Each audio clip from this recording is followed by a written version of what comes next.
Merci beaucoup d'être avec nous presque de bonne heure. Nous, on est l'équipe de la revue dessinée, trimestrielle d'information en bande dessinée. Et grâce à Quai des Bulles, qui a la gentillesse de nous inviter, on va animer 2 conférences sur l'enquête en bande dessinée. La première ce matin, c'est Sarkozy-Kadhafi, des billets et des bombes. Et la seconde, ce sera demain matin à la même heure sur les algues vertes. Donc on commence avec Sarkozy-Kadhafi, des billets et des bombes, une bande dessinée à 6 paires de mains, avec 5 journalistes et un dessinateur. On a la chance d'avoir un des journalistes et le dessinateur, donc Fabrice Arfi, qui est journaliste et responsable du pôle enquête de Mediapart, et à l'origine des premières révélations sur le financement libyen qui vont nous occuper un peu ici. Et Thierry Chavant, qui est dessinateur, qui est un fidèle de la revue dessinée. Et manque à l'appel Élodie Guéguin et Benoît Colomba, qui sont journalistes à la cellule d'investigation de Radio France, Geoffrey Le Guilcher et Michel Desprats, qui sont journalistes indépendants et qui ont co-écrit cette bande dessinée. Alors cette bande dessinée, elle paraît 8 ans après les premières révélations sur les financements libyens dans Mediapart. C'est une coédition à la revue dessinée Delcourt, et c'est l'aboutissement d'un travail un peu expérimental que nous on mène numéro après numéro pour essayer de marier journalisme et bande dessinée. Journalisme d'investigation et dessin et narration bande dessinée. Nous, on est très, très contents du résultat, et on va essayer de vous montrer quand même l'ampleur de ce travail et puis de son caractère inédit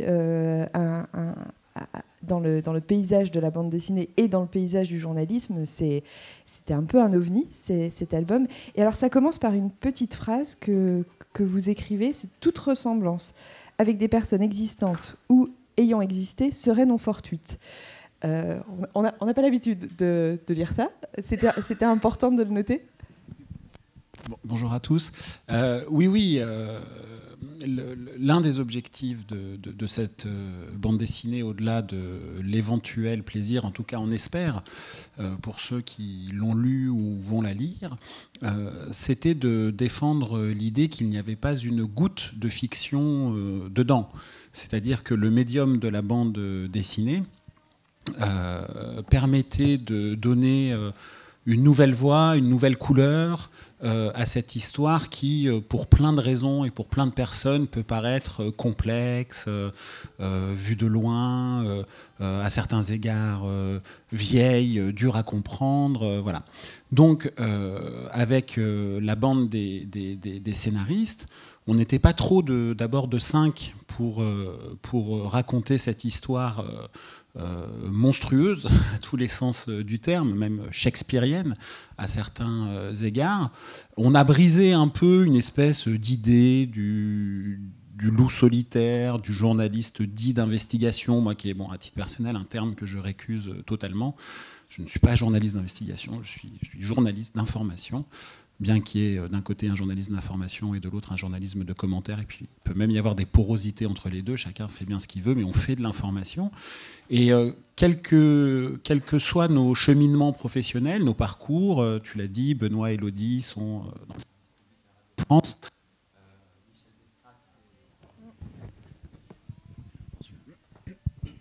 Michel Desprats et Geoffrey Le Guilcher sont journalistes indépendants. On a décidé de mutualiser l'intégralité de nos savoirs respectifs sur cette histoire, de les partager et d'essayer d'en faire un scénario, une narration dont on a tout confié à Thierry pour qu'il la mette en dessin, qu'il la mette en scène comme il sait le faire, avec un objectif qui était de pouvoir parce que je crois très fort, moi, à la diversification de l'enquête journalistique, toucher un public qui, a priori, ne se sent pas en affinité avec ce type de dossier qui tâche, les affaires, et que, voilà, comme dans une bonne tragédie grecque, avec un début, un milieu et une fin, un objet comme celui-ci est plus efficace que, par exemple, les 100 articles qu'il y a aujourd'hui dans le dossier de Mediapart sur cette affaire. Alors, je finis les présentations parce que j'ai l'habitude de lui tourner le dos. Et on a vu surgir un dessin de Thibaut Soulcier qui va nous accompagner et nous caricaturer à loisir. Et avec moi, Sylvain Ricard, qui est un des cofondateurs de la revue dessinée. Pour revenir à l'affaire, c'est Benoît Colomba qui dit c'est un projet hors norme d'être à 6 sur cette affaire pour une affaire hors norme. Justement, c'est pas hyper facile de s'y retrouver dans le foisonnement d'informations. En quelques mots, est-ce qu'on peut cerner les enjeux ? De quoi s'agit-il ? Les enjeux, ils sont d'ores et déjà inédits à l'échelle de la République, pas simplement de la 5e, mais de toutes celles qui lui ont précédé, puisque pour la première fois dans l'histoire de la République française, un ancien président de la République, en l'occurrence Nicolas Sarkozy, est, à l'heure où on se parle, mis en examen par des juges d'instruction pour avoir été stipendié par une dictature à laquelle il va faire la guerre sur la foi d'informations qui sont, d'après le Parlement britannique, erronées. Voilà. En une phrase, c'est ça l'histoire. Et elle est hors norme, comme le dit très justement Benoît Colomba, parce qu'au soupçon de l'argent sale, c'est ajouté la guerre. Au soupçon des billets, c'est ajouté le sang. Non pas que nous défendons l'idée conspirationniste que la guerre en Libye en 2011 est une création de l'équipe Sarkozy. Pas du tout. Il y a eu les printemps arabes, une vague merveilleuse d'émancipation des peuples, d'abord en Tunisie, puis en Égypte. Évidemment que dans la ville rebelle de Benghazi, il y a eu des dissidences, et la Libye de Mouammar Kadhafi était tout sauf une démocratie, donc il y a eu de la répression, il y a eu un début de guerre civile. En revanche, il y a eu un effet d'opportunité qui a eu lieu à ce moment-là, et l'idée selon laquelle, comme elle a été défendue également par Bernard-Henri Lévy, qui a été... je ne suis pas du tout dans le BHL bashing bas du front, mais... très vrai, ça, très vrai. Qui a été une sorte de ministre des Affaires étrangères bis de Nicolas Sarkozy dans cette histoire, pour une raison très simple, c'est que BHL a été utilisé pour court-circuiter le patron du Quai d'Orsay de l'époque, qui était Alain Juppé, qui était contre la guerre en Libye. L'idée selon laquelle il y avait un génocide en route, qu'il y avait des massacres de populations civiles, sur la foi de quoi nous avons décroché un mandat au Conseil de sécurité de l'ONU, cette idée est fausse. Cette idée est fausse. J'ai rencontré BHL pour un livre qu'on a fait avec un collègue de Mediapart, Karl Lasquet, sur l'affaire, et il m'a reconnu, les yeux dans les yeux, comme aurait dit un ancien ministre du budget, que oui, il n'y avait pas de massacre de population civile. Voilà. Alors qu'il a écrit, il a dit l'inverse, alors qu'à la tribune de l'ONU, il a été dit l'inverse. Et c'est cela qui donne à cette histoire, et je reprends l'adjectif shakespearien, une couleur très particulière, parce que les deux hommes qu'on voit quasiment s'embrasser, métaphoriquement sur la couverture, c'est vraiment ce qui s'est passé. Je veux dire, tout le monde se rappelle, pour ceux qui sont là, je présume, la venue de Kadhafi en décembre 2007 à Paris. Aucune démocratie n'a jamais accueilli le tyran comme ça, avec la tente bédouine dans les jardins de la République, Paris qui était totalement privatisé, le château de Versailles privatisé pour le dictateur, et c'était un baiser de la mort, et c'était même aujourd'hui, d'après les juges, alors moi je ne suis pas magistrat, mais d'après les juges, ça fait partie du champ des contreparties à la corruption. Puisque vous savez, dans la corruption, c'est un pacte passé entre deux hommes, donc il faut qu'il y ait la rencontre d'intérêts convergents. Il faut qu'on voit à peu près, pour l'équipe Sarkozy, quels peuvent être les intérêts, celui du financement, pas que politique, pas que politique, d'après la justice. Il y a un homme qui est mis en examen, qui est en train de dépasser Patrick Balkany en termes de CV judiciaire, qui s'appelle Claude Guéant. lui, il est mis en examen dans cette affaire parce qu'il a reçu, avec des montages extrêmement compliqués qui passent par l'Arabie Saoudite, la Malaisie et plein de, de pays exotiques et de places offshore, de l'argent, 500 000 € pour pouvoir s'acheter un appartement. C'est de l'argent qui vient de Libye. Donc il y a aussi de l'enrichissement personnel dans cette affaire. Et l'actuel président de la Commission des finances de l'Assemblée nationale, M. Éric Woerth, est mis en examen aussi dans le dossier parce qu'il était le trésorier de la campagne que la justice soupçonne d'avoir été notamment financée par des fonds occultes libyens. Eh bien, cette histoire entre ces deux hommes, Sarkozy et Kadhafi, c'est d'abord une histoire de lune de miel. C'est d'abord une histoire de compromission de la démocratie, du président avec le dictateur, d'un point de vue politique, d'un point de vue diplomatique, d'un point de vue sécuritaire. Et c'est toute la folie de la situation aujourd'hui. On a un Sarkozy qui nous dit « Mais quoi ? C'était un dictateur sanguinaire. Mais qui l'a accueilli ? Qui lui a offert du matériel d'espionnage pour espionner la population, qui a été utilisé d'ailleurs pour réprimer, arrêter, torturer et même tuer les dissidents au moment de la Révolution en 2011 ? Qui lui a donné le lustre de la diplomatie française ? C'est Nicolas Sarkozy. Kadhafi, c'était un très grand connaisseur de la Révolution française. Et voir cet homme qui était l'ancien paria, à la tête de l'État terroriste. Kadhafi, c'est quand même un gars qui a fait sauter 2 avions de ligne en vol. C'est le DC-10 UTA et Lockerbie. C'est des centaines de personnes qui, en vol, explosent parce que Kadhafi était un terroriste. Eh bien, c'est lui qu'on accueille comme ça en France, qui, du coup, porte bien ce nom, non pas du pays de la Déclaration des droits de l'homme, le pays des droits de l'homme, mais le pays de la Déclaration des droits de l'homme, comme l'avait dit un jour Robert Badinter.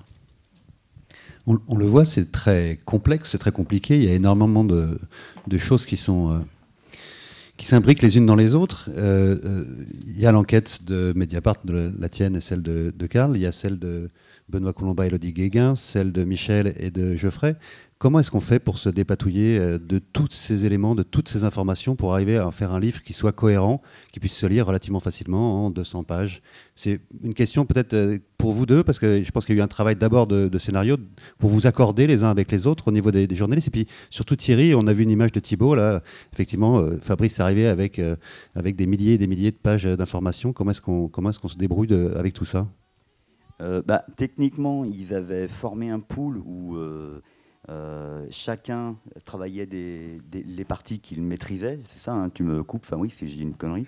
Et c'était Michel et Geoffrey qui centralisaient ça et en faisaient quelque chose d'extrêmement condensé, en fait, que je puisse adapter après en BD. Il fallait créer la BD, en fait, à partir de l'information. Mais moi, ce que je voulais faire une parenthèse, c'est par rapport à ce que racontait Fabrice avant, et plus globalement, mon travail au sein de la revue dessinée, c'est une information que je trouve qu'on ne rencontre pas tellement aujourd'hui dans les médias, à part dans Mediapart particulièrement, mais on allume la télé, on ne voit pas des choses aussi structurées qui regroupent autant de faits, d'informations. Et pour le travail autour de cet album, ce qui est incroyable, c'est que je pensais connaître un peu l'histoire. Et en fait, pas du tout.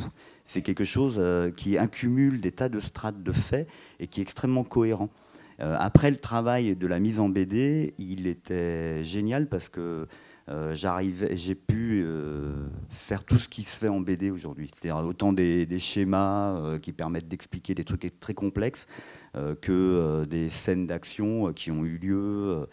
Il y a un pouvoir de toute manière avec la BD dans la revue dessinée qui est une synthèse en fait. Très bien. Enfin, voilà, je ne sais pas si j'ai répondu. Mais... Ce qui est formidable, c'est que la bande dessinée, en l'occurrence, un défaut de perspective dans le dessin. Thibaut, c'est pas la bonne perspective. Ce qui est formidable avec la bande dessinée, c'est que précisément, elle montre ce que nous, dans un article ou dans un sujet radio, on ne peut pas montrer. On ne montre pas. Les conciliabules, les discussions secrètes, les remises d'argent. C'est-à-dire que ça vient combler les entrelignes qu'il y a dans chacun des articles. Alors, comme je vous l'ai dit au tout début, nous, on avait l'obsession de la véracité de ce qu'on racontait. Et donc, on a appliqué avec Thierry au dessin exactement les canons du journalisme. Le journalisme n'est pas une discipline hors sol qui ne serait pas coiffée par une responsabilité, y compris pénale. Cet album, qui a d'ailleurs été relu par un avocat, comme les articles de Mediapart, comme les sujets de Radio France, sont soumis à la loi de 1881, qui est la très grande loi sur la liberté de la presse en France, qui est l'une des dernières conséquences de la Révolution française, même si c'est 90 ans après, et dont je rappelle toujours l'article premier, qui est absolument sublime, qui dit que l'imprimerie et l'édition sont libres, point.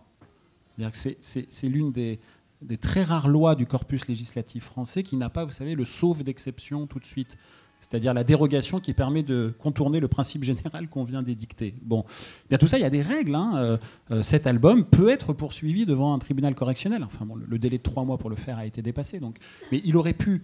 Donc ce que je veux dire par là, c'est que tout ce que Thierry montre par son dessin absolument génial, c'est ce qu'on peut documenter parce que nous avons les témoignages, parce que nous avons les documents, parce que, y compris les dialogues, par exemple, qu'il y a parfois, ils sont soit extraits d'interviews que nous avons pu faire ou d'écoutes téléphoniques qu'il y a dans les dossiers judiciaires.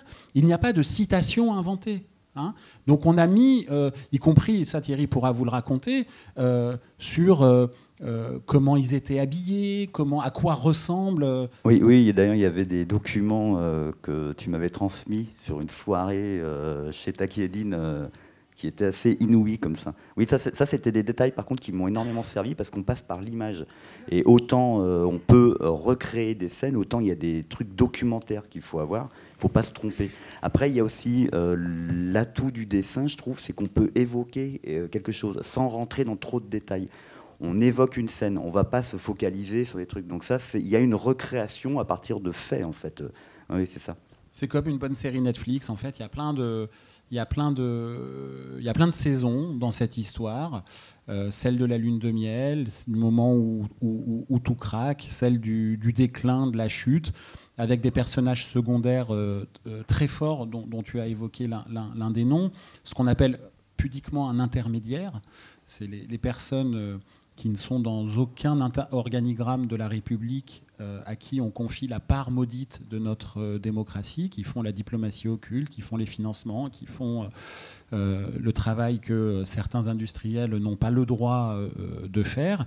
Et dans cette histoire, à Shakespeare et demi, nous avons la bataille de deux intermédiaires, l'un Ziad Takieddine, fils de la bourgeoisie, de la grande bourgeoisie libanaise, face à Alexandre Djouri, enfant de la balle, demi-sel des bas quartiers, qui vient des banlieues parisiennes, et qui tous deux, bien qu'ils se haïssent à un niveau que vous ne pouvez pas imaginer, l'un soupçonnant l'autre d'avoir voulu le faire assassiner sur une île qui s'appelle Moustique en 2004, l'un et l'autre, bien qu'ils se haïssent, en réalité travaillent pour la prospérité, je mets des guillemets à prospérité, du même clan politique, à savoir Sarkozy. Et pour Takieddine, c'était même, et d'ailleurs il est jugé en ce moment, au moment où on se parle à Paris, c'était également l'affaire Karachi, mais ça concernait les baladuriens. Les sarkozystes ne sont jamais que des baladuriens qui ont un peu vieilli.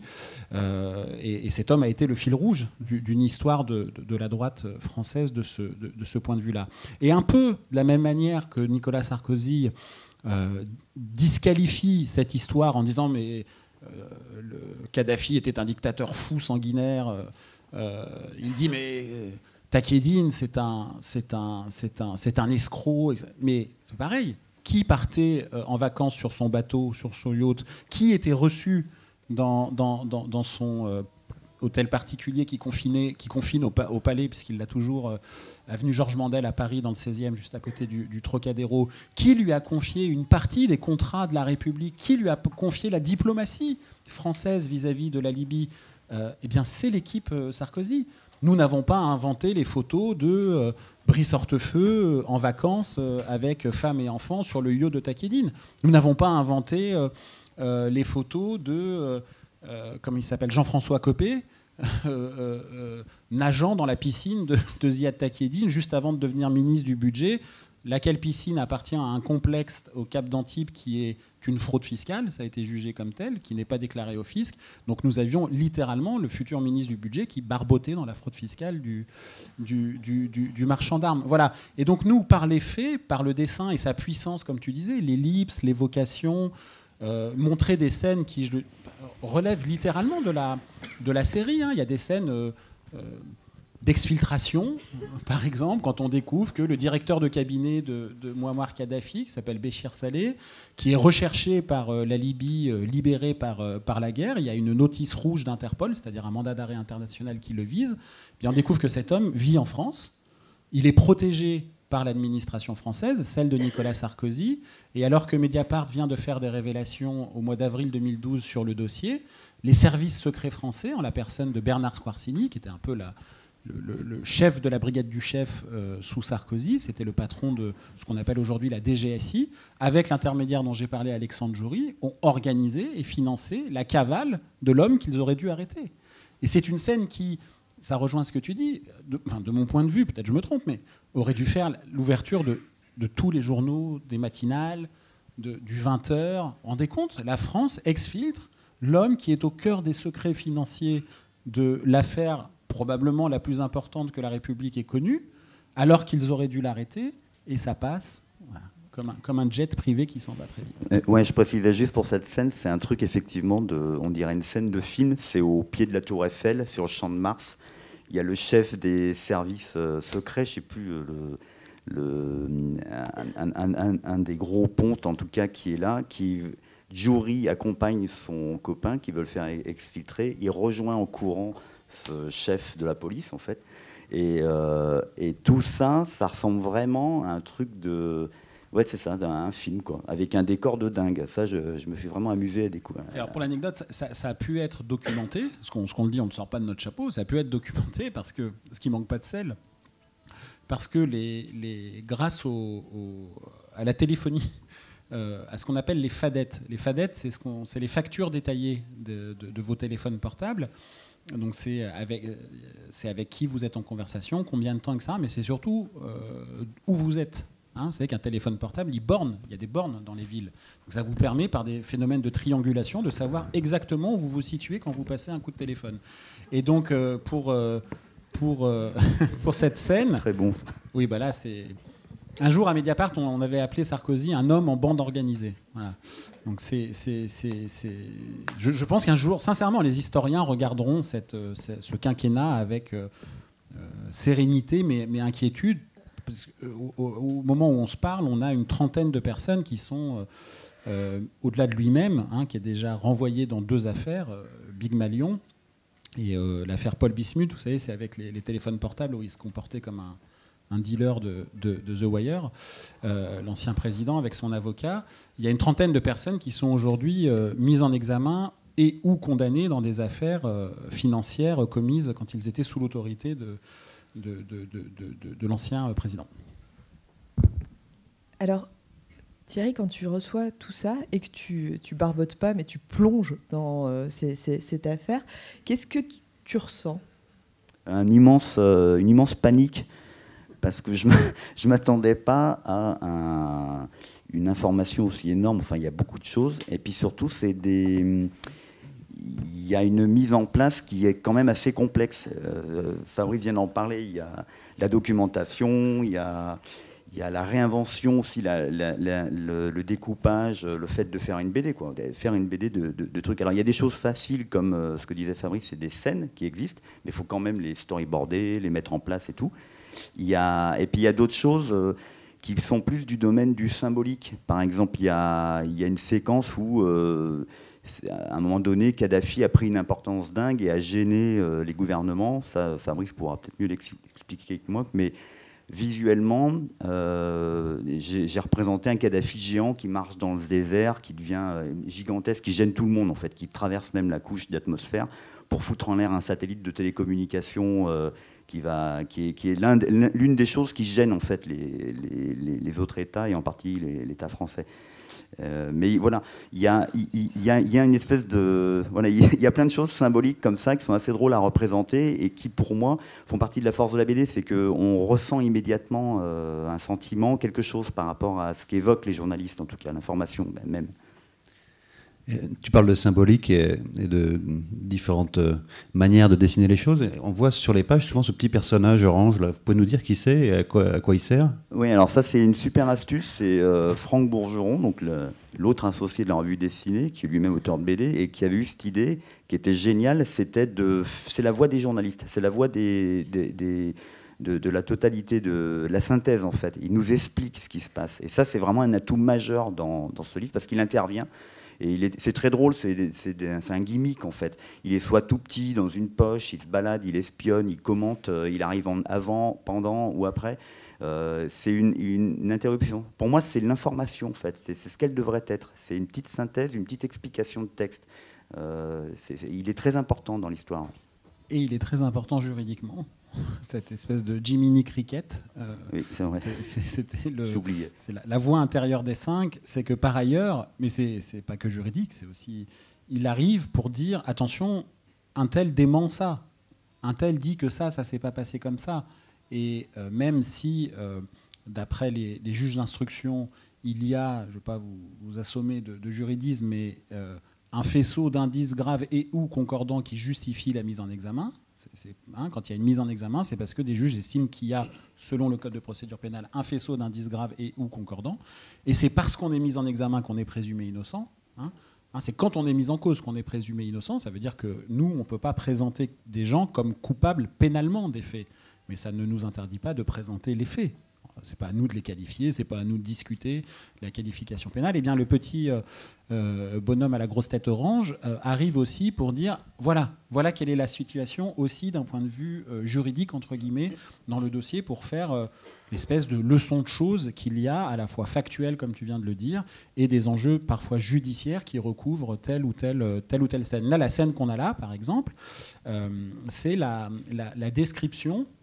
Là, ce que vous voyez, c'est les flux financiers qui ont permis à Claude Guéant de s'acheter un appartement derrière l'Arc de Triomphe. Voilà. Donc, quand on a été directeur général de la police nationale, directeur de cabinet du ministre de l'Intérieur, directeur de cabinet du ministre de l'Économie et des Finances, secrétaire général de la présidence de la République et ministre de l'Intérieur, eh bien, pour acheter un appartement, il faut que l'argent parte d'un compte d'un Saoudien en Suisse, arrive en Malaisie, soit transféré sur le compte en banque à la BNP de M. Guéant, et les 500 000 € partis du compte suisse du Saoudien sont ensuite compensés par une escroquerie faite en Libye entre M. Djouri, l'intermédiaire dont j'ai parlé tout à l'heure, et Béchir Saleh, le directeur de cabinet dont j'ai parlé tout à l'heure. Le même Claude Guéant dans cette histoire, et on a fait la scène parce qu'elle est cocasse, qui, non content d'avoir été le directeur de cabinet du ministre de l'Intérieur candidat à la présidence en 2007, a été aussi son directeur de campagne. Et secrètement, pendant la campagne présidentielle, décide d'ouvrir un coffre-fort, le temps de la campagne présidentielle. Alors, il est client de la BNP, il va à son agence et il dit « j'ai besoin d'un coffre-fort ». Il dit « bien sûr, monsieur Guéant, etc. Voilà nos coffres-forts ». Il dit « non, vous n'avez pas très bien compris, j'ai besoin d'un très grand coffre-fort ». Ça, nous, on ne fait pas ça, allez à l'agence Opéra. L'agence Opéra de la BNP à Paris, c'est là où ils tournent les pubs, c'est l'agence un peu star de vitrine de la BNP. Et là-bas, il loue une chambre forte si grande qu'un homme peut y rentrer debout. Et il y va 7 fois, le temps de la campagne présidentielle. Et quand en garde à vue, M. Guéant, dont j'ai fait le CV administratif, est interrogé sur ce coffre, il a dit que c'était pour y mettre des discours de Nicolas Sarkozy. Voilà. Donc peut-être qu'on tapait des gros discours avec des gros claviers, des gros mots, ça prend beaucoup de place. Voilà. Mais voilà quel est ce qu'on veut aussi raconter. Ça, évidemment, ça nous fait sourire. Mais ce que raconte aussi cette bande dessinée, cette histoire, et moi c'est l'invariant avec, je dirais, les paradis fiscaux de toutes les affaires que j'ai croisées, ça fait 20 ans que je fais ce métier, c'est le sentiment d'impunité. Cette histoire est une histoire sur le sentiment d'impunité. Vous savez, on peut se poser la question de mais pourquoi les policiers, mini-incise, pour que vous compreniez ce qu'est la lutte anticorruption dans ce pays, cette affaire, il n'y a pas un policier détaché à temps plein sur ce dossier en France. Il n'y a pas un policier détaché à temps plein. L'affaire de l'ingérence russe aux États-Unis, c'était 70 enquêteurs du FBI à temps plein, sous l'autorité d'un procureur général détaché à temps plein, avec 11 avocats pour sécuriser la procédure. Là, les juges qui ont ce dossier, ils en ont 90 autres de même ampleur. Peut-être pas politique, mais de même ampleur en termes de volume de travail. Bon. On se demande, mais pourquoi les policiers ils font des perquisitions, par exemple, 8, 9, 10, 12 ans après les faits? Mais parce que le sentiment d'impunité est tel que ces gens-là gardent des choses chez eux, incriminantes. Je peux pas monopoliser la parole, mais l'histoire de la découverte des 500 000 euros de Claude Guéant, elle est géniale. Claude Guéant, il est perquisitionné par un service de police. Merci. On peut le garder, celui-là? Très bien. Allô, Edoui, un truc. Claude Guéant, il est perquisitionné en février 2014 par la brigade financière dans l'affaire Tapi. Et les policiers, c'est pas eux qui ont en charge l'affaire libyenne, c'est un autre service de police. Et donc ils perquisitionnent Guéant, et là, dans une chemise, ils trouvent un document, et ils appellent les petits copains de l'Office central de lutte contre la corruption pour leur dire, les gars, qui eux ont la charge de l'affaire libyenne, ce serait bien de passer chez Monsieur Claude. Donc la brigade financière s'en va, il est midi, et à 14h, l'office anticorruption, ding dong, ressonne, Guéant, bonjour, ah encore, bon, très bien, je vous en prie, dans la même journée. Hein. Et donc les policiers vont dans la pochette indiquée, qui était toujours là, et qu'est-ce qu'ils découvrent? Ils découvrent le fameux bordereau de l'arrivée des 500 000 euros dont je vous ai parlé, venant de Malaisie. Et à côté, il y a des documents, qui sont des documents manuscrits en tête du ministère de l'Intérieur, il y a écrit « Dîner Ziad Takieddine », appelé Alexandre Djouri, Libye, Kadhafi, voilà, qui sont des notes qu'il a prises, bon, je ne sais pas comment, enfin, pourquoi exactement, mais voilà. Et ça, c'est la matérialisation du sentiment d'impunité. Et pourtant, on est, février 2014, on est 7 ans après les faits. On est 6 ans après le versement des 500 000 euros qui a lieu 2 mois après la visite de Kadhafi à Paris. Et c'est aussi ça qu'on veut montrer par le dessin. Là, ce que tu racontes, je trouve c'est important, c'est que, mais c'est Benoît qui le résumait très bien en parlant de la BD. Il disait que c'était une BD, mais moi je trouve que c'est en général votre travail. Ça interroge le système dans lequel on vit aujourd'hui. C'est la société dans laquelle on est. Démocratiquement, on élit des gens, on est tous, on leur fait confiance. On a l'impression qu'eux-mêmes clament cette espèce de transparence, d'honnêteté, de probité et tout. Et on se retrouve avec, mais sans cesse, ce genre de faits, quoi. Et dans la bande dessinée, c'est colossal. Moi, je m'attendais pas. Tout le travail, d'ailleurs, ça a été souvent ça. C'est les quelques réunions que j'ai pu avoir avec vous. Je tombais de ma chaise. Enfin, c'était des chocs parce que j'ignorais qu'il y avait des choses comme ça qui pouvaient se passer avec des gens en cravate, très polis, très corrects et tout ça. C'est une bande de mafieux, en fait, dans cette histoire. Oui, mais regardez le retour de bâton que ça peut être si on fait un petit pas de côté sur des amis de M. Sarkozy, les Balkany. Ça marche toujours, les Balkany. Superbe BD aussi, je pense. C'est BD, c'est bizarre que ça n'a pas encore été fait. Mais regardez parce que nos rires sur les Balkany disent quelque chose. Hein. Ils sont bavards parce qu'il y a ce côté un peu audiard des Balkany. Bien sûr, il y a ce côté même guignolesque des Balkany. Mais attention, qui dit quelque chose de 30 ans d'impunité dans une république bananière qui était la république bananière du 9-2 des Hauts-de-Seine. Et aujourd'hui, Madame Balkany, qui est trop malade pour aller en prison, c'est ce que disent les jugements, mais pas assez manifestement pour diriger la ville à la place de son mari, passe son temps sur BFM TV. Hein, BFM, c'est un peu le voile, Balkany, le voile, Balkany. Bon. Pour dire... je vous jure, je la cite, hein, parlant de Patrick, la bouffe est dégueulasse en prison. Ben ouais, mais si tu avais payé tes impôts, elle serait peut-être meilleure, en fait, la bouffe en prison. C'est ça dont on parle. Ce que je veux dire par là en disant ça, c'est l'argent dont on parle, les dérives démocratiques dont on parle, ou adémocratiques, je ne sais pas comment il faut dire, la fraude fiscale, parce qu'il y a aussi évidemment de la fraude fiscale là-dedans. Hein, un paradis fiscal, ce n'est pas simplement un lieu pour éviter de payer l'impôt, c'est des boîtes noires qui permettent de dissimuler l'origine et la destination de l'argent sale. Bon, tout ça, en fait, c'est de vous dont ça parle. Thierry, quand il nous racontait tout ça, moi j'étais... En fait, Thierry, par son dessin et dans nos discussions, il est le personnage principal du livre, Thierry, qui est le personnage invisible de ce bouquin. C'est le citoyen.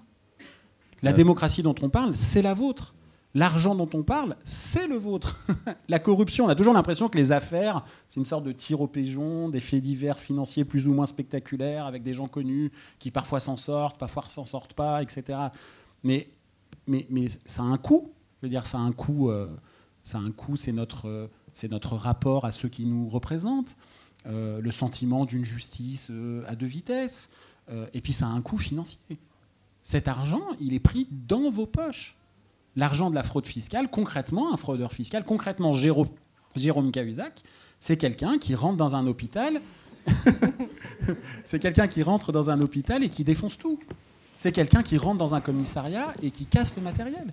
C'est quelqu'un qui rentre dans une école et qui défonce les tables et les chaises. C'est ça un fraudeur fiscal. C'est celui qui détruit le patrimoine de ceux qui n'en ont pas et qui s'appelle le service public. Eh bien, cette histoire, avec son côté évidemment très spectaculaire, la démocratie, la dictature, l'argent, le sang, les billets, les bombes, etc., mais ne dit rien d'autre que cela de mon point de vue.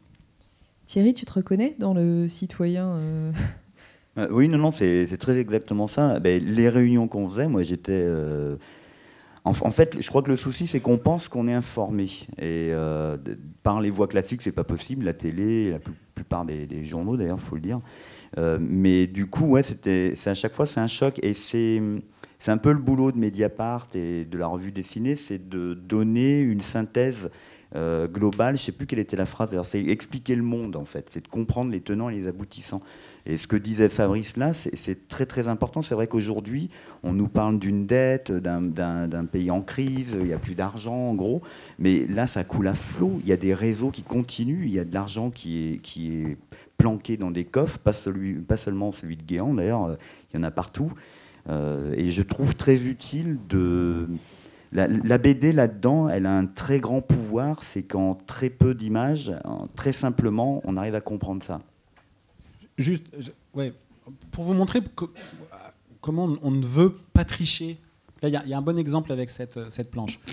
L'homme chevelu qu'on voit, c'est pas De Villepin, hein, c'est l'ambassadeur de France en Libye, Jean-Luc Sibude, qui est présent au moment de la première visite de Sarkozy et Claire à Tripoli. C'était le 6 octobre 2005. Et la dame à côté, c'est la traductrice du Quai d'Orsay. Et on voit l'ambassadeur qui dit à la traductrice « Ils ont dû s'en dire des choses ». On dit « Mais comment vous savez qu'il a dit ça ?» Parce que Jean-Luc Sibude, il a été entendu par les juges et la police dans cette affaire. Il a raconté cette scène et il a dit, parce qu'il a raconté que cette visite était très bizarre, et il y a eu en fait un tête-à-tête secret entre Kadhafi et Sarkozy, sans diplomate, sans simplement les traducteurs. Et il a dit « J'ai dit à la traductrice, ils ont dû s'en dire des choses ».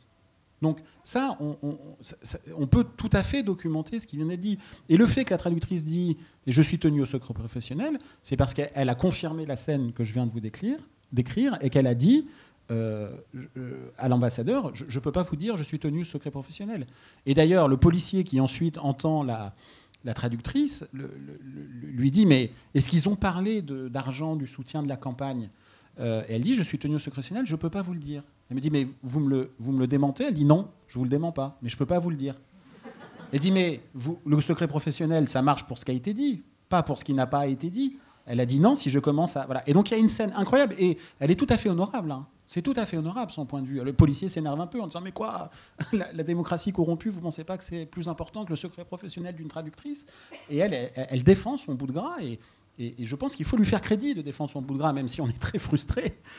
Voilà. Et donc, ce que je veux dire par là, c'est que là, vous avez que 2 cases. Il y en a, je ne sais pas combien dans la BD. J'ai pas compté, mais j'ai peur. Ouais. mais voilà, c'est juste par un cas d'école, vous montrer d'où ça vient et pourquoi avec tous les copains et Thierry, on a essayé d'être très précis et documenté, quoi. Je fais juste une aparté, c'est sur la case qu'on a en bas, où le diplomate se jette sur la traductrice pour lui parler. Il y a 2 attitudes. Et pour ce genre c'est une petite séquence, donc je me suis documenté. Quand on est dessinateur, j'ai été voir, il y a des interviews du diplomate, on peut les trouver sur YouTube. La traductrice, elle est très très effacée, mais il y a des photos où on la voit. Donc c'est surtout des Sarkozy, Kadhafi, et il y a leur traducteur. Et elle a une attitude réservée, elle essaye de sortir du cadre, on voit qu'elle est très effacée. Donc dans une case comme ça, on peut même indiquer le caractère, les attitudes des personnages. On la voit craintive, c'est l'autorité qui se précipite sur elle, qui lui demande ce qui se passe. Les mains rejointes en retrait, je ne dirai rien. Il y a une attitude qui déjà la reflète. Et lui, il est tout à fait comme ça. C'est quelqu'un, si vous allez voir, Jean-Luc Sigud, il y a des vidéos, le diplomate, des beaux phrasés, les belles chevelures... les gestes un peu précieux, enfin vraiment complètement comme ça.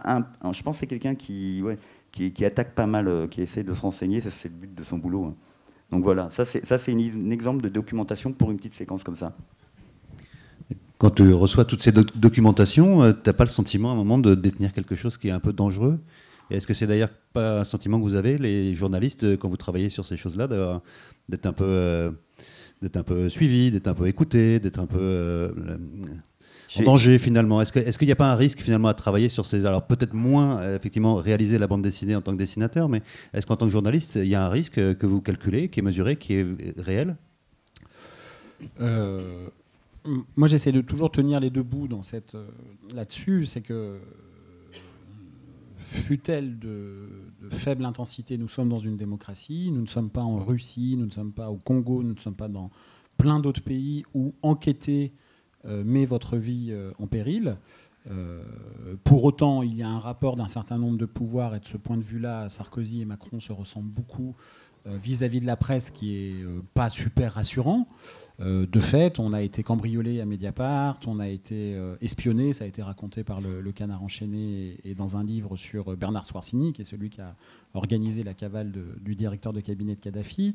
Récemment, j'ai dû personnellement gérer une tentative de perquisition au journal par 2 procureurs et, excusez du peu, la brigade criminelle. Si les symboles ont du sens, celui-là est quand même extrêmement inquiétant. Mais pour autant, non. En fait, la réponse est non. C'est-à-dire que nous faisons hyper attention, pas pour notre sécurité physique, mais parce que je pense sincèrement que la publicité, le fait que nous soyons médiatisés, etc., est un vrai bouclier. En revanche, pour les sources, ça oui, parce que nous, vraiment, c'est pas de la fausse modestie, mais on n'est pas grand-chose, quoi. On fait quand même un métier bizarre, quoi. On sait rien, on apprend, on transmet. Parce que ça vous appartient, en fait. Hein. L'information, c'est un truc qui vous appartient à vous, pas à nous. Bon. Et dans cette histoire, d'ailleurs, c'est je l'ai déjà dit, mais c'est l'une des plus belles planches que je trouve, qui est absolument merveilleuse. Dans cette histoire, il y a des gens, il y a des morts suspectes. Il y a un homme qui s'appelle Choukri Ghanem, qui était l'ancien Premier ministre et ministre du pétrole libyen, qui, au lendemain de révélation de Mediapart, lui s'était enfui à Vienne, en Autriche, a été retrouvé flottant dans le Danube. Et cet homme était celui qui, en 2007, consignait dans un petit carnet manuscrit qui a été retrouvé, qui a été authentifié, les versements, une partie des versements, vers le clan Sarkozy. Parce que la difficulté judiciaire de cette histoire, c'est que, d'après la justice, il y a eu plusieurs jets de corruption, partis de plusieurs dignitaires libyens et arrivés dans différentes poches françaises. Et cet homme, Choukri Ghanem, voilà, ça s'est passé comme ça. Il a été retrouvé comme ça, à 6h du matin, dans le Danube, à Vienne. La police autrichienne a conclu à un accident sans autopsie. Les services de renseignement américains ont conclu à un assassinat. On ne sait pas. On ne sait pas exactement ce qui s'est passé. Mais cet homme-là, aujourd'hui, n'est plus là pour témoigner. Et les carnets dont je vous parle sont fondamentaux dans l'enquête pour une raison très simple. C'est qu'ils datent de 2007. Ils ont été authentifiés comme étant de 2007. La principale ligne de défense de Sarkozy dans cette histoire, il a un peu bougé parce que, comme beaucoup de présumés délinquants, il s'adapte. Il disait, mais l'affaire libyenne, c'est une forgerie, c'est une fabrication du régime libyen pour contrer la guerre. Parce qu'on allait leur balancer des bombes sur la tête, ils ont inventé cette histoire. Ah bah ouais, mais s'il y a un gars qui, en 2007, consignait les versements, il ne pouvait pas prévoir 4 ans à l'avance qu'il y aurait une guerre. A fortiori, quand en 2007, On a accueilli Kadhafi comme aucune autre démocratie, je le répète, ne l'a jamais fait. Donc, cet homme et ces carnets-là, ils sont fondamentaux dans l'enquête. Eh bien, cet homme, il est mort comme ça. Il y a eu d'autres personnes qui ont disparu dans cette histoire. Nous n'avons pas le fin mot des histoires. Hein. Le dit Béchir Saleh, dont je parlais tout à l'heure, le directeur de cabinet, il a longtemps démenti l'affaire. C'est un homme qui a été exfiltré par la DGSE de Libye pendant la guerre. Ils lui ont sauvé la vie une première fois. D'ailleurs, l'exfiltration a été pilotée par un ambassadeur qui s'appelle Boris Boyon. Peut-être vous vous en souvenez, Boris Boyon, c'était l'ambassadeur en slip qui était l'ambassadeur en Tunisie. Il posait sur Facebook en slip, je ne peux pas dire autre chose. Voilà. Ce qui était très très bien vu là, pour la diplomatie française. Et on lui a sauvé la mise une deuxième fois Béchir Saleh, avec la scène de l'exfiltration au pied de la Tour Eiffel. Boris Boyon, pour la petite anecdote, c'est l'homme qui, en juillet 2013, va prendre en jean polo le Thalys pour aller à Bruxelles. Il est gare du Nord. Il y a des douaniers qui viennent le voir en disant « Monsieur, est-ce que vous avez quelque chose à déclarer ?» Il a un sac à dos et un sac. Il dit « Non, j'ai rien à déclarer. » Il dit « Vous êtes sûr ?» Il dit « Ouais, j'ai rien à déclarer. » Il dit « Très bien, vous pouvez ouvrir vos sacs. » Il ouvre, et dans un sac, il y a un sac. Il ouvre, et dans le sac, il y a une enveloppe. Il ouvre, et dans l'enveloppe, il y a 400 000 € en liquide.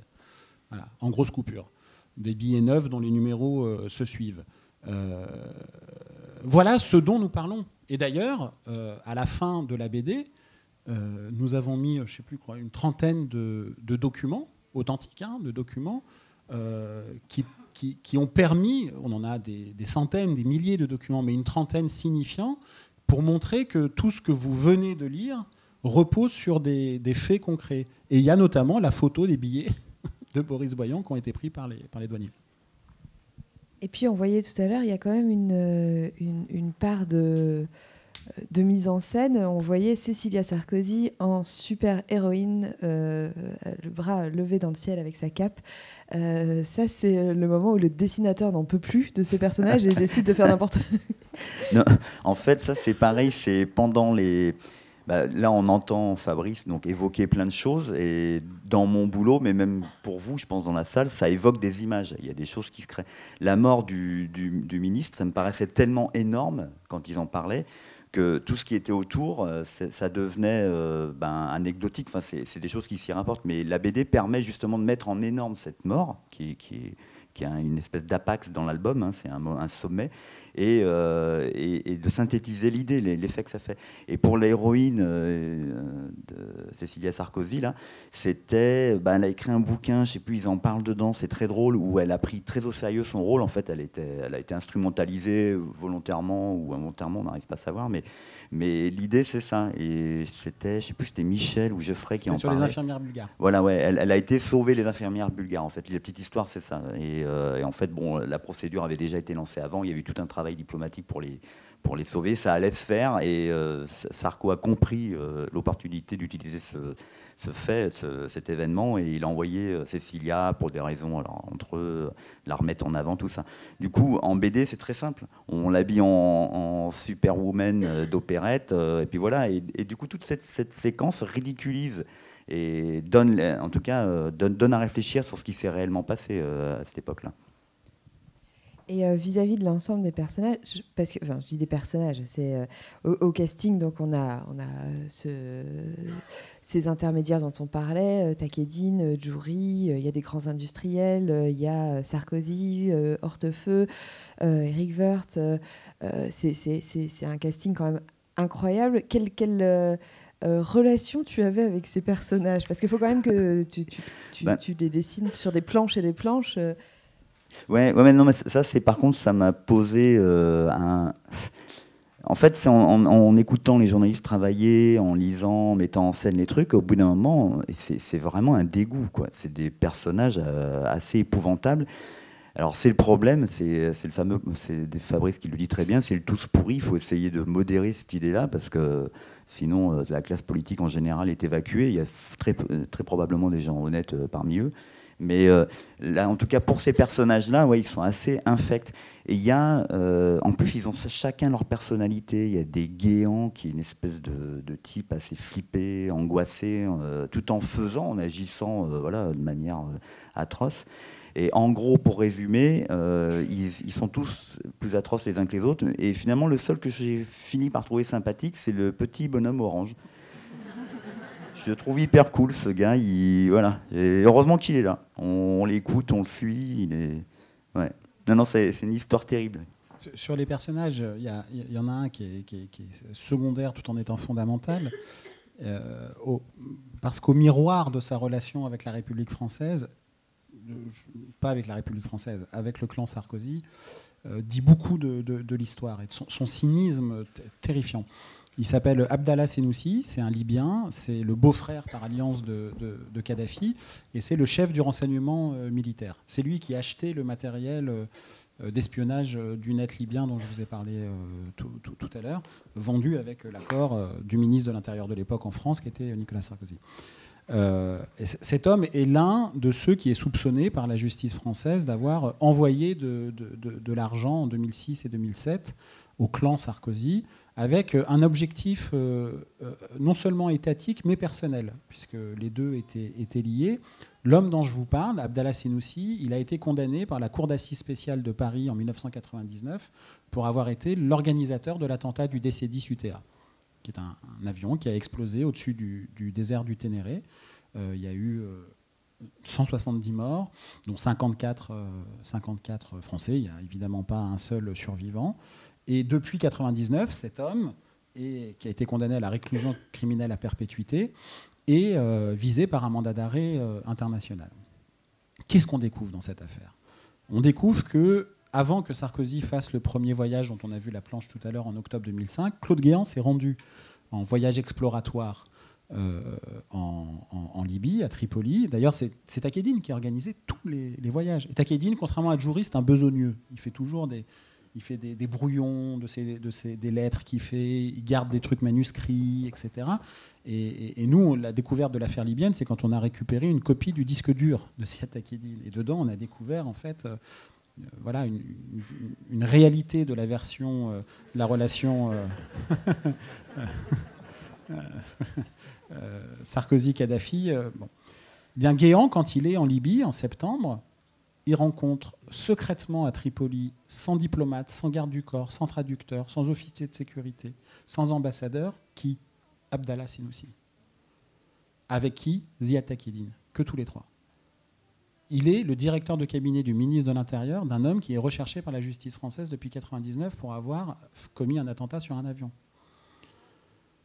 Sarkozy fait son voyage. Décembre 2005, la même année, 21 décembre 2005, Brice Hortefeux, qui est ministre des collectivités territoriales françaises, va à Tripoli. Bon. L'ambassadeur Sibud a dit, sur PV, il a dit j'ai toujours pas compris l'objectif du voyage. Bon. Il a signé des conventions avec des collectivités libyennes qui n'existent même pas. C'est génial, quoi. Bon. Mais qu'est-ce qui se passe ce jour-là ? Hortefeux rencontre secrètement, dans sa villa, Abdallah Senussi. Sans diplomate, sans traducteur, sans garde du corps, sans ambassadeur. Avec qui ? Avec que Takedine. Bon. Ce qui se passe exactement dans le même moment, c'est que Nicolas Sarkozy a envoyé son avocat personnel, Thierry Herzog, celui avec lequel il est mis en examen dans l'affaire Paul Bismuth, à Tripoli. Le voyage a eu lieu fin novembre 2005, pour qu'il devienne l'avocat de qui ? D'Abdallah Senussi. Les documents ont été retrouvés, pour, profitant des nouvelles dispositions de la loi Perben II, je vous épargne tout ça, faire sauter le mandat d'arrêt qui le vise dans l'affaire du DC-10 UTA. Parce que le jugement avait été mal notifié, à la mauvaise adresse, par la cour d'assises, etc., etc. Jusqu'en 2009, il va y avoir des diligences de l'équipe Sarkozy. Il y a même une réunion qui a eu lieu le 16 mai 2009 à l'Élysée entre Guéant et Takedine, dont l'objectif était, je cite, un compte-rendu de la réunion, de mettre de côté le mandat d'arrêt visant Senussi. Et les policiers ont retrouvé aux archives de l'Élysée la visite en question. Donc voilà ce que la France a voulu faire vis-à-vis de de la Libye de Kadhafi, ils ont été jusqu'à tenter, heureusement ils n'y sont pas arrivés, mais blanchir judiciairement un terroriste. Et aujourd'hui, vous regarderez la vidéo, si ça vous intéresse, sur YouTube de Nicolas Sarkozy, quand il a été mis en examen, il a été aux 20h de TF1 pendant 20 minutes, où il avait cité d'ailleurs 10 fois Mediapart, on avait fait un petit clip, Mediapart. Il disait, mais Senoussi, c'est qui? C'est un terroriste, quelqu'un qui a du sang sur les mains. Oui, mais c'est toi qui as voulu le blanchir. Et ça, c'est considéré comme l'une des contreparties par les juges, toutes les diligences qui ont été faites, comme l'une des contreparties de la corruption. Parce que judiciairement, quand il y a un soupçon de corruption, il faut toujours trouver la contrepartie, évidemment. Justement, dans les contreparties, là, on voit nucléaire. C'est aussi une piste. Ah, c'est plus qu'une piste. Ça fait partie des... Grosso modo, les contreparties, je l'ai dit, il y a la vente de matériel d'espionnage. C'est des contreparties qui, d'après les magistrats, en fait, n'avaient aucune rationalité étatique. C'est ça qu'ils regardent.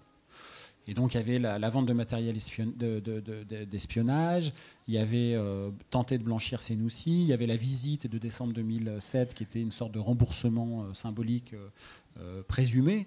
Il y avait les ventes d'armes, évidemment, puisqu'on leur a livré des missiles aux Libyens. Et on avait failli leur livrer des Rafales 2 mois avant la guerre. Je ne sais pas si vous vous rendez compte. 2 mois avant la guerre, on était à 2 doigts de leur livrer les Rafales qui allaient ensuite peut-être se défendre contre nos propres intérêts. Et il y a en effet le nucléaire, puisque contrairement à ce qui avait été raconté, dit par notamment Claude Guéant à l'Assemblée nationale, oui, on a voulu vendre du nucléaire soi-disant civil à la dictature libyenne contre l'avis d'Areva. Donc on s'est retrouvé à front renversé total, et Anne Lauvergeon, qui était patronne d'Areva, et d'autres qui ont été entendus dans le dossier, ont dit mais nous, on était vent debout, parce qu'on ne vend pas de nucléaire soi-disant civil à une dictature qui n'a pas d'autorité de contrôle. Je veux dire, c'est assez simple à comprendre. Eh bien, il y a eu des mémorandums signés de vente de nucléaire. Alors, heureusement, ces choses-là se font sur une échelle de temps qui est très longue, et la guerre et tout un tas d'événements ont mis fin à tout ça, mais le nucléaire faisait en effet partie de cette relation saumâtre entre les deux pays. Il y a derrière le financement de campagne de l'enrichissement personnel. Je crois que c'est Guéant qui n'a retiré que 800 € en un an, quelque chose comme ça. Il a retiré que 800 € en 10 ans. En 10 ans. Tout le reste était en espèces. Donc ça laisse planer. Il y a une matérialité qu'on arrive à donner à ces choses-là qui sont assez abstraites, notamment les transferts, les flux financiers, on ne les voit jamais. Et là, avec la bande dessinée, il y a des mallettes, il y a des coffres, il y a ces choses qui sont difficiles à figurer dans un article de Mediapart, qu'on ne peut pas avoir en vidéo, qui sont complètement inaccessibles. Qu'est-ce que la bande dessinée vous a permis, comme ça, comme les mallettes, de reconstituer, de faire surgir? Pour les flots de billets, c'est bien sûr l'image de Picsou avec la piscine à billets, parce qu'on est complètement là-dedans. C'est des sommes tellement énormes. On peut remplir des pièces, ça je ne m'en suis pas privé. Il y a aussi des trucs de dérision. Pour Guéant qui ne retire pas d'argent au distributeur automatique, c'est un distributeur automatique avec une toile d'araignée. Enfin, c'est des images qui sont parlantes et rigolotes, mais les faits sont extrêmement graves, quoi. C'est des trucs, je trouve ça dingue, quoi. Très bon.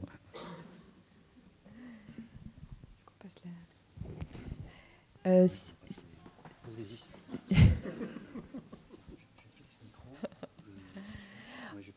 J'imagine qu'il y a des questions on pourrait en poser à l'infini des questions sur cette affaire et sur son traitement en bande dessinée. Nous, on ne va pas monopoliser la parole. Si vous en avez des questions, la plus dure étant la première étant la plus difficile à poser. Mais... Oui, devant. Ouais.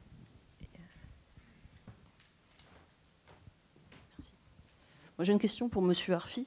Vous avez bien rappelé le contexte de cette affaire scandaleuse, savoir l'impunité des politiques, une opinion publique qui finalement se désintéresse de ces questions alors que c'est tellement énorme que l'avenue de Kadhafi à l'Élysée, c'est quelque chose qui finalement a été traité médiatiquement, mais personne s'en est offusqué.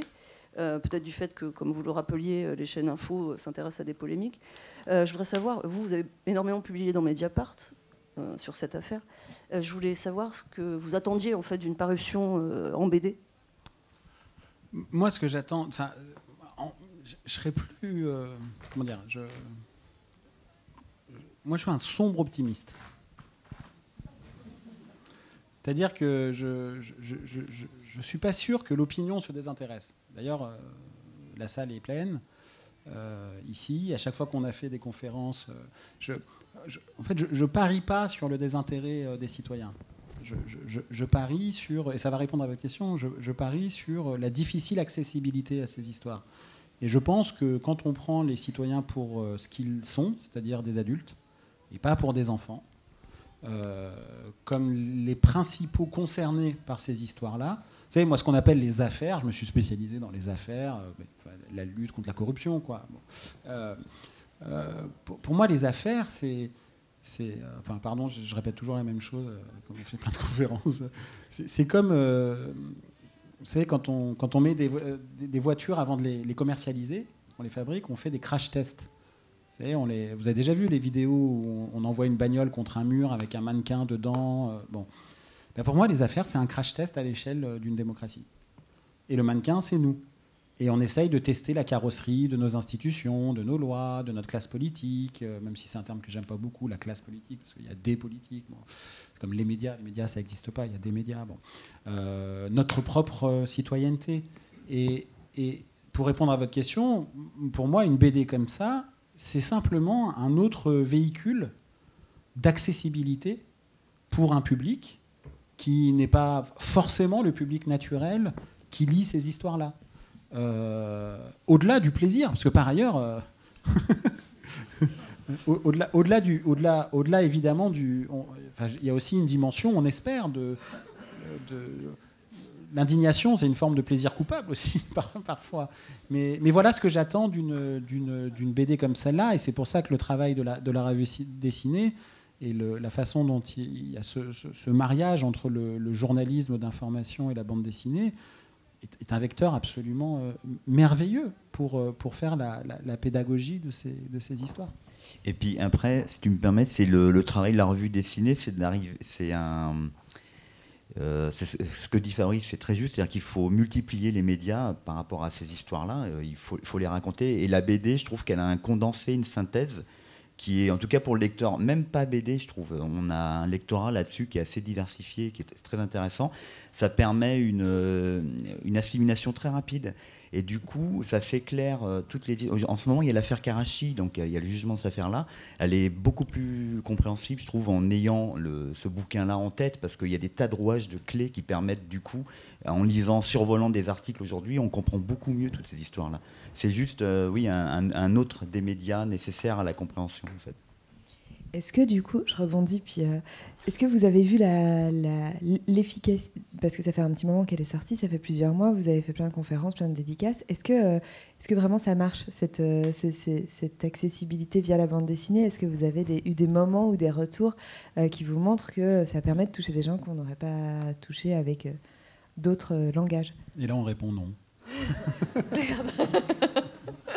Bon, ben on arrête. Les gens disent, j'ai rien compris. Non, personne n'achète, ça n'a aucun succès, c'est pour ça qu'on est là. Non, mais blague à part, on voit bien qu'il y a du monde. Vous êtes là, c'est intéressant. Moi-même, en tant qu'auteur, je me sens plus citoyen comme vous, c'est-à-dire interpellé par ces histoires-là. En rentrant là-dessus, je ne m'attendais pas à un truc aussi énorme, aussi scandaleux. C'est nécessaire de le savoir, c'est nécessaire de comprendre ces choses-là, parce qu'on peut plus on peut plus se laisser abuser ou ne pas voir les choses en tout cas. Et la bande dessinée, il me semble, c'est un pouvoir de synthèse énorme. Il y a aussi une espèce de complicité, je trouve, parce qu'il y a beaucoup de gens qui se marrent en me disant ouais, alors là, et moi je vois bien que bah oui, c'est ce que j'ai ressenti, c'est ce qu'ils eux ont compris les premiers et nous ont transmis. Donc c'est ce lien-là qui fait citoyen. Et la BD du coup est un outil pour ça, je trouve. Ouais, il y a notamment Alors, ouais, il y a des clins d'œil avec la coupe de cheveux de Bernard-Henri Lévy que tu as gentiment décoiffé. Enfin, moi, c'est le genre de moment où... Oui. Moi, je voulais savoir si M. Sarkozy et ses associés avaient lu la BD et quelles avaient été les réactions. Et je voulais savoir aussi au niveau du dessin, est-ce que ça change au fil du temps, notamment quand les personnages vous dégoûtent de plus en plus, comme vous l'avez dit? Alors pour la première question, c'était Sylvain, il m'avait fait marrer parce qu'on attendait l'album, il y a un moment d'impatience pour voir l'album. J'ai dit j'espère que quand est-ce qu'il arrive tout ça, et dans la foulée je lui ai dit je me demande comment va réagir Sarkozy, et Sylvain m'avait dit mais tu sais il l'a déjà lu hein.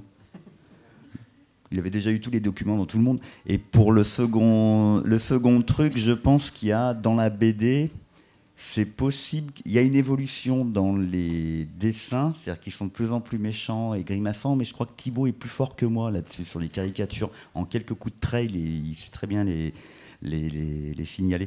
Mais comme on a travaillé d'une manière assez, en gros, chaotique, les scènes que j'ai dessinées au début où les gens étaient plutôt soft et les scènes à la fin où ils sont carrément, ils sont plus sinistres, c'est vrai. Hein. Comme tout et ça n'a pas été fait dans l'ordre, du coup je pense pas qu'on s'en rend compte dans la BD. Mais bon, si vous voyez des têtes un peu grimaçantes, c'était la fin. J'en pouvais plus là. Pour répondre à votre première question, ce que je vous disais tout à l'heure, nous on a envoyé une liste de questions à Nicolas Sarkozy pour la BD, qui correspond grosso modo à la liste de questions qu'on avait envoyées à Nicolas Sarkozy pour le livre qu'on avait fait avec Karl Lasquet, qu'on a publié d'ailleurs en annexe du livre. Et dans un cas comme dans l'autre, il n'a pas répondu aux questions. Et d'ailleurs, aujourd'hui, il ne répond pas aux questions de la justice. Hein, il refuse de répondre aux questions des juges. Pour le moment, et il nous avait poursuivi Mediapart en diffamation sur cette affaire, et quelques semaines avant le procès, il s'est désisté de son procès aux diffamations, pour lequel on était très près, comme pour tous les procès. Et voilà. Alors après, comment il a réagi? Vous savez, sa ligne de défense dans cette histoire, moi je ne sais pas judiciairement jusqu'où ça va aller. Hein. C'est pas nous qui mettons en examen, on n'est pas policier, on n'est pas juge. Je ne sais pas si l'affaire sera jugée un jour, je ne sais pas si elle est jugée, s'il sera condamné. Ça, j'en sais rien. Ce que je sais, c'est que nous ne retirons évidemment pas une seule virgule de tout ce qu'on a raconté sur cette histoire. Aucune poursuite sur ce dossier. Lui, sa ligne de défense, c'est dire, grosso modo, dans cette affaire, il y a des faussaires, Mediapart. Il nous a poursuivis. Nicolas Sarkozy pour faux. Quand je dis pas de poursuite, c'est en diffamation. Hein.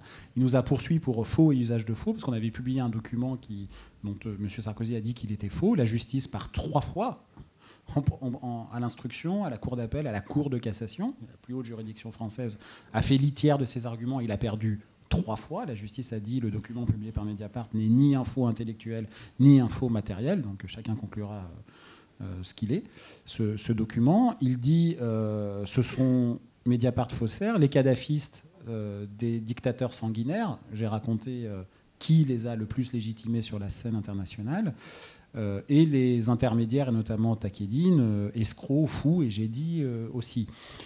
Il a donné un journal qui est, comment dire les choses pudiquement, très sensible à sa cause, Nicolas Sarkozy. Le journal, c'est le JDD, une interview juste après avoir été mis en examen. Le titre de l'interview, c'était « Je briserai les auteurs de la machination ». Et les auteurs, c'était notamment Mediapart.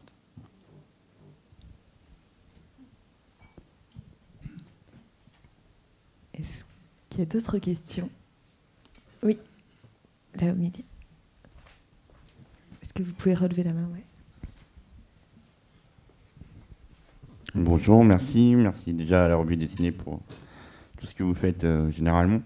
Et ça a été un peu abordé au début sur la masse de documents que vous avez amassés, que vous avez donné à Thierry, mais je vous dis, est-ce que vous lui avez fait des fiches synthétiques, des fiches descriptives, des storyboards, ou c'est vraiment Thierry qui a dû tout lire, tout... Pour se familiariser avec les décors, comme il le disait tout à l'heure, sentir les ambiances, ce qui ressort bien à travers le dessin aussi. Vous êtes dessinateur ? Non, pas du tout, j'aime bien ça. En fait, la façon dont on a procédé avec les co-scénaristes, c'est qu'au début, on s'est dit quelle est je dirais la centaine de scènes qu'on veut absolument mettre dans la BD. Et ensuite, on a dû réduire à peut-être 70. Oui, c'était ça. C'était pas loin de 80 au début. Ouais, je sais plus. Et après, on a quand même un peu condensé pour pas que ce soit trop indigeste. Et on avait techniquement, pour un peu le secret de fabrication, on s'était dit les scènes, on va les catégoriser de 3 manières, petite, moyenne ou grande. Hein. Et ensuite, on s'est distribué à chacun l'écriture des scènes. C'est-à-dire qu'on a vraiment fait là une sorte de travail de scénariste en imaginant la scène, l'intervention du petit bonhomme orange, etc. Voilà.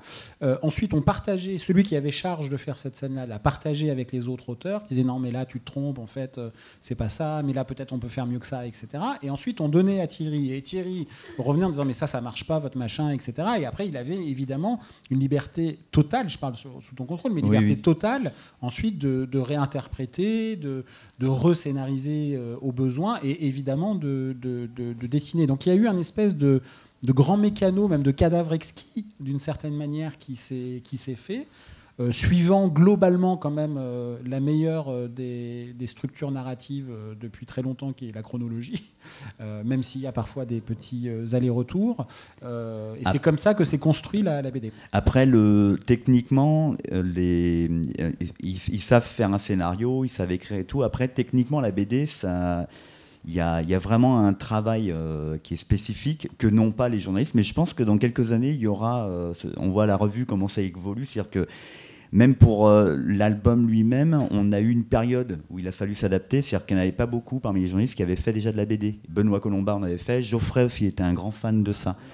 Mais le système est plutôt simple. Moi, il y a quand même un travail d'auteur. C'est-à-dire, comme dit Fabrice, il faut que je fasse la BD à partir de l'information, la condensation, la petite histoire qu'ils ont créée.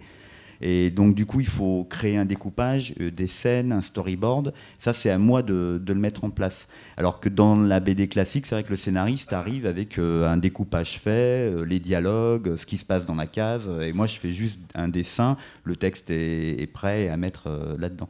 C'est pour ça que le boulot à la revue dessinée, il travaille surtout avec des auteurs de BD, plus que des dessinateurs. Comme ça permet de pallier. Mais je pense que la BD, c'est pas compliqué à faire. Maintenant, la plupart des journalistes avec qui je travaille imaginent des scènes. Et ils sont marrants parce qu'ils sont plus extrêmes des fois que nous. Ils nous font non, mais là, il faut pas qu'il y ait de texte. C'est chiant si c'est écrit et tout. Donc je me retrouve avec Catherine Le Gall. On avait fait une BD très drôle. Très drôle, non, terrible, comme tout ce que fait la revue d'ailleurs, sur les pêcheurs du Guilvinec. C'est une magnifique histoire qui explique la vie faite au Guilvinec. Et là, elle-même avait réfléchi, elle m'avait dit on va faire une journée du travail d'un pêcheur. C'est génial, ça c'est une idée typique d'auteur BD. Et là, il y avait une scène d'intro où il n'y avait rien. Elle m'avait dit tu mets pas de texte et tout, ça va être magnifique, tout ça. J'ai l'impression d'avoir un auteur de BD en face de moi. Et je pense que cette BD-là, la BD d'investigation, la BD reportage, elle a vraiment une force et un avenir là-dedans. C'est qu'on va aller de plus en plus vers une hybridation de nos métiers, journalistes, BD. Il y a un truc à faire, vraiment très intéressant. Une revue, par exemple ? Ouais, c'est pas con. Une revue dessinée. Trimestrielle. Voilà, pour les jeunes aussi, topo, très bien. Ah, et puis l'histoire de France. Non. Est-ce que, et je demande des questions, mais il y a peut-être des réactions aussi, enfin les deux. Est-ce que certaines personnes ont lu l'album et ont envie d'en parler, ou il y a des points qui restent pareil à la fois sur la bande dessinée ou sur le... Oui. Est-ce que vous avez gardé le micro ? Oui. Je peux parler fort. Juste par rapport à ce qu'on a dit sur l'intérêt de la bande dessinée. Comme nouveau média dans le journalisme pour diffuser ou sensibiliser des gens aux choses. Et à la carence intellectuelle et professionnelle des différentes chaînes de télé ou de ce qui peut se passer dedans. Est-ce que une prochaine étape, ça pourrait pas être l'animation pour aller sur des médias visuels animés? Oui, mais en gardant tout ce qu'apporte le dessin et le travail que vous faites régulièrement à la revue dessinée. Oui, c'est pas bête. Ouais. C'est vrai qu'on en a souvent parlé, même pendant l'album, on l'avait évoqué en se disant ça ferait ça ferait un film terrible. Il y a une scène d'intro dans l'album qui est souvent montrée en exemple, parce que ça, c'est de la narration BD classique. On met en parallèle, entre guillemets, l'exécution de Kadhafi. Il y avait une espèce de convoi de bagnoles qui était poursuivi par d'abord un drone, après 2 avions de chasse qui ont pété. D'ailleurs, c'était des 4x4 qui avaient été donnés en cadeau, peut-être par la France, d'après ce que j'avais compris. Et cette scène-là, d'une extrême violence, une scène de guerre avec des morts où Kadhafi finit au fond d'un tunnel abattu, enfin c'est une horreur. Tout ça avec la conversation téléphonique qui est pareil, a été totalement documentée, enregistrée, on la connaît, entre Sarkozy et Kadhafi au temps de l'idylle où chacun s'envoie des fleurs, se remercie, se loue, tout va bien. Et ça, c'est un procédé de narration typique de la BD, mais aussi de l'animation. Ça ferait ça, ouais, un film assez impressionnant. Et c'est vrai que je pense que ça aurait son intérêt parce que contrairement à un documentaire, à une image réelle, dite réelle, le dessin ne ment pas. Un enfant sait que c'est un dessin. Donc personne ne va me dire mais c'est pas la réalité ce que tu fais. Non, on raconte, on représente en fait. Et l'animation y participerait beaucoup, je pense. Ouais. Dans la scène dont il parle, c'était la première conversation téléphonique officielle entre Kadhafi et Sarkozy quand Sarkozy a été élu, et Kadhafi l'appelle pour le féliciter. Et Sarkozy lui dit nous ne prions pas le même Dieu, mais je prie avec vous, monsieur le leader, car vous méritez vraiment votre titre de leader. Sarkozy dit ça. Alors moi, pour répondre à votre... ça fait un peu boîte. Bravo Thibaut, on se voit après. Charfi. On va discuter tous les deux. Message à caractère informatif. Un peu pour répondre à votre question, alors moi c'est très simple. Si on pouvait mettre du journalisme sur des mugs, je suis pour. Hein. Mais je suis 100% d'accord. Voire même des licornes. Quel talent.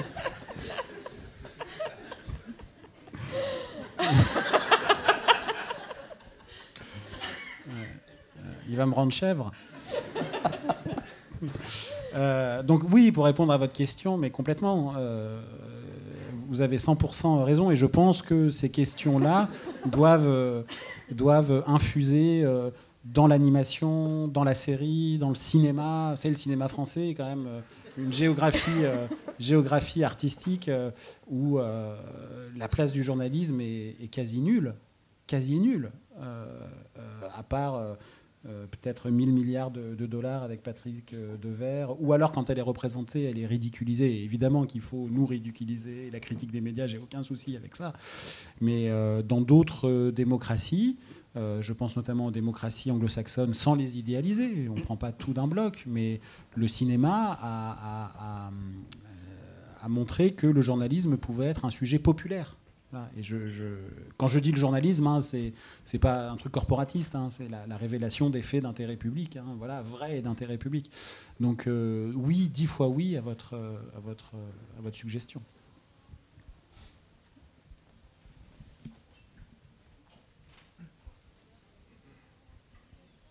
Oui, bonjour, Moïse Kissous, éditeur de bande dessinée, entre autres aux éditions Steinkiss, où on est amené à publier aussi des enquêtes en bande dessinée et bientôt une collection qui va s'appeler Témoins du monde, avec des grands reporters.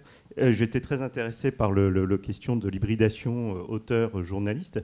On sait que dans le reportage, il existe aussi ce qu'on appelle des journalistes reporters d'images qui sont formés justement à l'hybridation journalisme-vidéo. Est-ce que vous pensez que dans les prochaines années, il ne faudrait pas aussi développer des cursus journalistes-reporters BD qui pourraient justement associer les deux compétences, capacités? Je ne sais pas d'ailleurs si au niveau de la revue dessinée, il y a déjà des réflexions en ce sens sur des formations des deux côtés. Moi, je pense... Ce métier-là, journaliste BD, existe déjà. Il y a eu des précurseurs. Hein. Il y a Joe Sacco aux États-Unis. Oui, on a Étienne Davodo aussi qui a initié le truc. Donc il y a des gens déjà qui font ce travail-là. Après, moi, je ne me considère pas du tout comme un auteur journaliste. Hein. Je suis plutôt un technicien. Après, voilà, il faut. C'est une forme d'art, hein, la BD. Donc il y a tout un travail derrière. Mais je mets en BD le travail des journalistes. Mais oui, je pense qu'il va très probablement y avoir cette forme-là qui va se développer.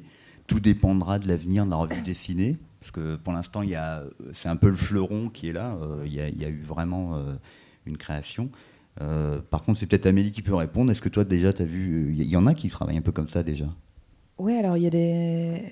En fait, pour moi, la bande dessinée, c'est un langage, et le métier de journaliste, c'est surtout d'abord aller chercher des informations, et c'est vraiment ce que racontait Fabrice Arfi tout à l'heure, on sait rien, on va poser plein de questions, on a une problématique, on a des hypothèses, on essaie de les vérifier, on recoupe, on source, et il est là pour moi le cœur du métier. Après, c'est vrai qu'il y a plein de manières de raconter ce qu'on a trouvé et ce qu'on veut faire passer. Nous, on travaille avec des auteurs, des autrices qui sont journalistes, pas forcément spécialisés autour d'un langage. Par exemple, Catherine Le Gall, dont tu parlais, elle fait des films, elle fait des livres, elle fait des articles et elle fait de la bande dessinée. Et en fait, le cœur de tout ça, c'est qu'elle a des enquêtes béton. Et je pense qu'à force de faire, on a des journalistes à la revue dessinée qui en sont à leur 3e, 4e, 5e sujet et qui du coup ont pigé vraiment la grammaire de la bande dessinée, et avec qui c'est beaucoup plus fluide. On a des textes déjà avec beaucoup d'images, mais je ne sais pas si ça vaut une formation dédiée à ça. Je pense qu'il faut une formation solide sur le journalisme, la déontologie, la manière dont on cherche des infos, et ensuite ensuite de s'essayer à plusieurs langages et de se former à ce langage de la bande dessinée. Je pense que c'est une bonne chose, mais il ne faudrait pas que ça devienne des journalistes uniquement bande dessinée. Enfin, j'ai l'impression que c'est pas ça qui prime. Moi, j'aime bien aller vers des gens qui ont des sujets un peu d'enquête obsessionnelle, quoi, qui creusent leur sillon et qui vont toujours plus loin parce que ça fait 5 ans qu'ils travaillent sur ce sujet-là, qui vont récupérer beaucoup d'informations, qui vont avoir le réseau d'interlocuteurs en tête, qui vont savoir vers qui se tourner pour recouper. On a à la revue dessinée plus besoin de personnes qui arrivent avec des bonnes histoires, avec des bonnes informations, que de journalistes qui maîtrisent parfaitement le langage de la bande dessinée, parce que nous on est là pour faire le lien après, et puis petit à petit ça vient. Il y a beaucoup d'échanges, beaucoup de ping-pong entre les journalistes et les dessinateurs, donc ça se fait un peu naturellement. Puis après, il y a aussi un détail, mais qui est de poids, c'est qu'ils ont, je pense à Fabrice et aux journalistes avec qui j'ai travaillé sur Sarkozy, ils ont une connaissance qui est énorme, pour moi qui semble encyclopédique sur ces sujets-là, mais avec des ramifications colossales. Et ça, c'est un travail à plein temps, c'est un vrai boulot de recherche, de connaissance, de culture, que l'auteur de BD, qui, pour un bouquin comme ça, les livres que je fais, je passe quand même 8 heures par jour, voire plus, à avancer sur ces trucs en dessin. Donc je pense qu'il y aura toujours un mixte. Il y aura toujours d'un côté un auteur de BD et puis journaliste, et il y aura des formes hybrides. Je pense que c'est justement cette multiplicité des rôles qui fait la richesse de ce truc-là. Même Joe Sacco, par exemple, il a eu des associations avec des journalistes comme ça. Il a fait un bouquin sur la pauvreté aux États-Unis, je conseille à tous, qui est terrible.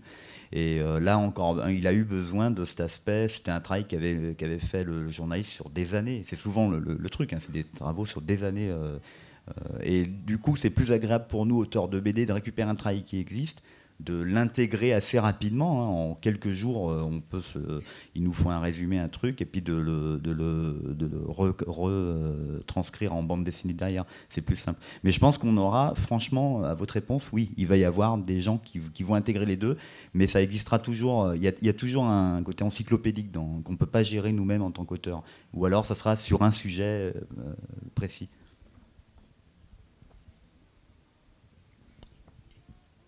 Est-ce qu'il y a d'autres questions ?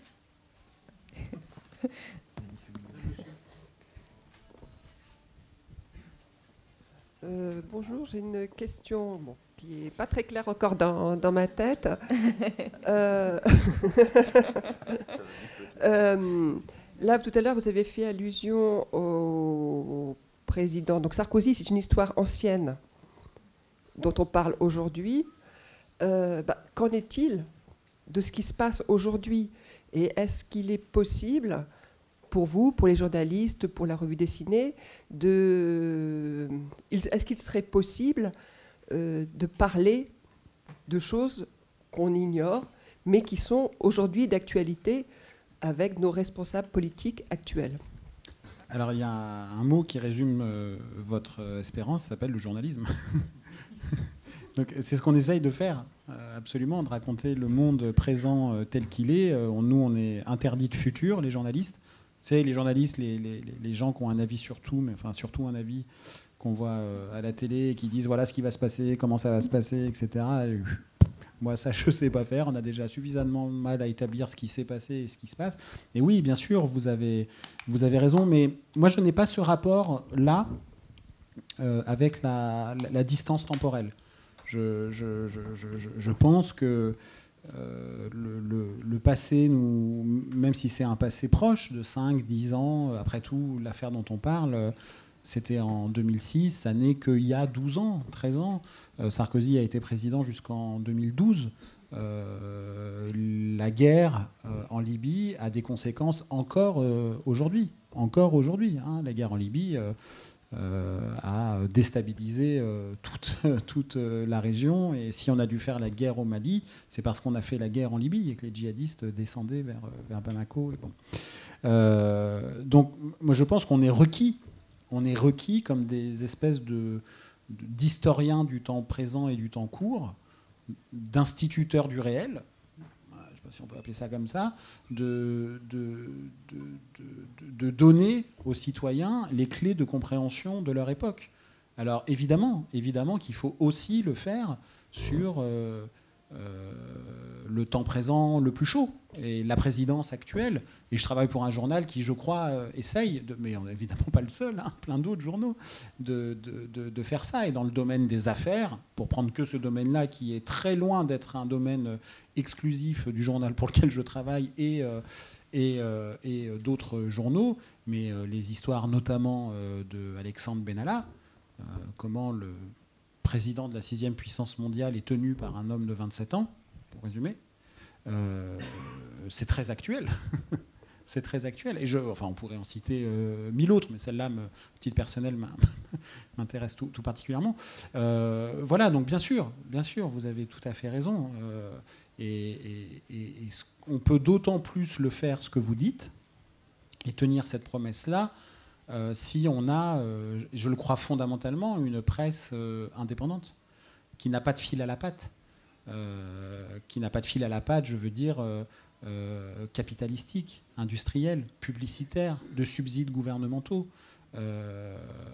Voilà, ça ne veut pas dire que parce qu'on est indépendant, c'est forcément bien ce qu'on fait, mais au moins on est lesté d'aucun intérêt qui viendra être en contradiction avec la nécessité d'une information libre, parce que, je veux dire, Victor Hugo, qui n'a pas été que poète et écrivain, il a été député en 1848. Quand il devient député, il fait un discours absolument merveilleux à l'Assemblée nationale sur la liberté de la presse, son premier discours.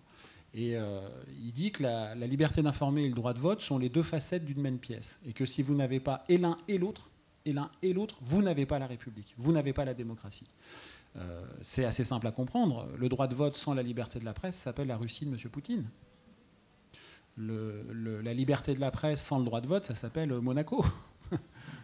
Je ne suis pas sûr qu'on ait envie de vivre ni à Monaco ni en Russie. Voilà. Et après, sur le volet bande dessinée, c'est vrai qu'il faut un petit peu de temps pour faire émerger. Enfin, il y a le temps du dessin, le temps de la scénarisation, donc il y a un petit décalage, mais ça n'empêche pas, nous, à la revue dessinée, de la même manière que Mediapart, avec peut-être 3 ou 6 mois de décalage, mais on essaye d'avoir prise sur des sujets très, très contemporains. Et cette affaire est encore contemporaine, parce que les acteurs sont toujours là. Après, c'est la différence entre l'information à chaud, c'est celle qu'on nous sert tous les jours à la télé, non-stop et tout. Il y a eu l'affaire Dupont-Ligonnès qui vous faisait bien marrer quand on avait été à Blois. Là, on avait été faire un salon et ils étaient morts de rire, parce que c'est l'inverse du travail qu'ils font. C'est-à-dire qu'on tout de suite, on va se jeter sur un fait immédiatement, ça remplit toute la couverture et le lendemain, ah merde. Mais le boulot qu'on fait à la revue dessinée, de par le fait de ce que disait Émilie, du temps de travail qu'on a, permet, et aussi à des journalistes, un très long travail qu'on peut mettre en BD et tout. Et pour moi, je trouve c'est l'un des plaisirs que j'ai à travailler avec eux, c'est que moi-même j'apprends des choses parce que c'est une vision globale. On a tous les aspects de l'information, ça nous permet de comprendre un sujet, un problème dans sa globalité, et non plus un petit morceau. Combien de fois, moi, à la télé, j'ai entendu un truc, je comprends pas de quoi on me parle. Ils prennent en cours les trucs, ils font pas de résumé, on sait pas d'où ça vient, ni de quoi ça tient. C'est l'heure de manger. Il est midi. Ok, ben, merci beaucoup d'avoir... Merci.